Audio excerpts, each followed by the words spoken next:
ഭാരതത്തിൻ്റെ വിവിധ പ്രദേശങ്ങളിൽ നിന്ന് കേരളത്തിലേക്ക് കുടിയേറിയ ആര്യന്മാരും അവരുടെ മതവുമാണ് കേരളത്തിലെ ജാതി വ്യവസ്ഥയുടെ ഉത്ഭവത്തിന് കാരണമായതെന്ന് സാമൂഹ്യപരമായും ചരിത്രപരമായുള്ള കേരളത്തിൻ്റെ ഒരു പരിണാമ പ്രക്രിയയിൽ നിന്ന് നമുക്ക് മനസ്സിലാക്കാം.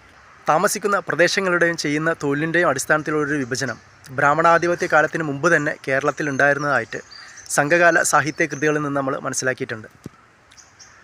ആഹാരവും വസ്ത്രവും മാത്രം പ്രതിഫലം വാങ്ങിക്കൊണ്ട് തൊഴിൽ ചെയ്യുന്ന അടിമകളും ആയർ, ഉറവർ, കുറവർ, മറവർ തുടങ്ങിയ വിഭാഗങ്ങളും ഇവിടെ ഉണ്ടായിരുന്നു.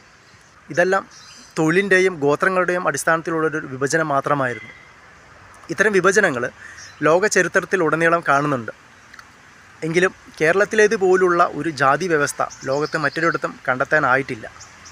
കേരളത്തിൽ ആര്യന്മാരുടെ കടന്നുവരവ് കൂടുതലാവുകയും അവരിവിടെ കൂടുതൽ പ്രാബല്യം നേടുകയുമൊക്കെ ചെയ്തപ്പോൾ സമൂഹത്തെ തങ്ങളുടെ മേധാവിത്വത്തിന് കീഴിൽ ഒറ്റക്കെട്ടായി നിർത്താൻ അവർ കണ്ടുപിടിച്ച ഒരു മാർഗമായിരുന്നു ഈ ജാതി വ്യവസ്ഥ. കൂടാതെ 12 വർഷത്തിലൊരിക്കൽ നടക്കുന്ന മാമാങ്ക സഭയും ഒത്തുവന്നപ്പോൾ ബ്രാഹ്മണർ നേടിയ രാഷ്ട്രീയ ബലം അവർ സൃഷ്ടിച്ച വർണ്ണവ്യവസ്ഥയ്ക്ക് കൂടുതൽ കരുത്തു നൽകി.